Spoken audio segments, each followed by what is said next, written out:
this is an example of the sort of problem that you might see associated with temperature composition diagrams. So let's work this through and see what it involves. So you're told that 1-propanol and 2-propanol form an ideal solution, and this actually is generally true. And you're given a formula for each of their respective pure substance vapor pressures. So for 1-propanol, it's this one. For 2-propanol, it's this one. And you notice that it's a log of those vapor pressures is equal to this expression that includes temperature as a variable. So now we could do this at a variety of different temperatures quite easily. Sometimes you're given this in a problem, sometimes not. And what we need to find is the mole fraction of the mixture of these two substances that will have its boiling point at 360 Kelvin with this total pressure. So what we need to do is evaluate what these vapor pressures are at this temperature. So that means plugging this number in for temperature both here and here. When we do that in the first one, we would find, calculating all this out, that the log of P1 star would be equal to 6.2275. You might want to try that on your calculator and make sure you get the same answer. Okay, for the second one, for the log of P2 star, you would get 6.8135. Now these are not the vapor pressures, but what we would need to do is undo the logarithm here, which means that the vapor pressure for substance 1 would be equal to E to the 6.2275.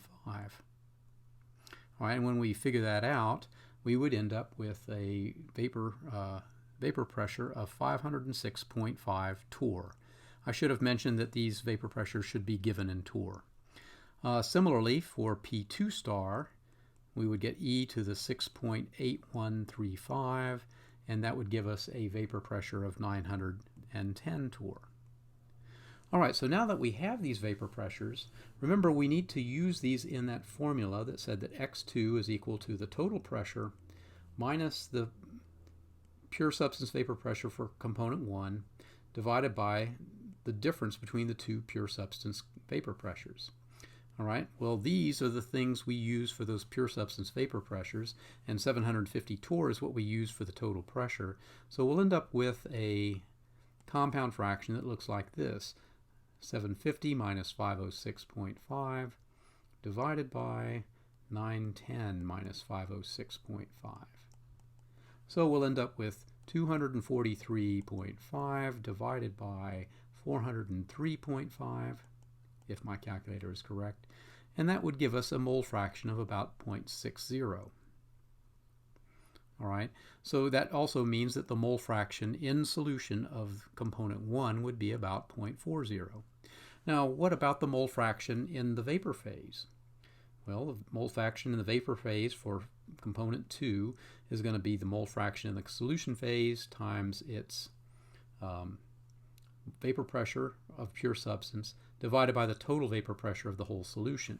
Well, this will just be 0.6 times the vapor pressure for 2 is 910 divided by the vapor pressure of the whole thing, which is 750. And we would find that when we plug all of this in, we would get a vapor pressure mole fraction of 0.728. So our answers would be this, this, and this, and of course the mole fraction in the vapor of component 1 would be 0.272.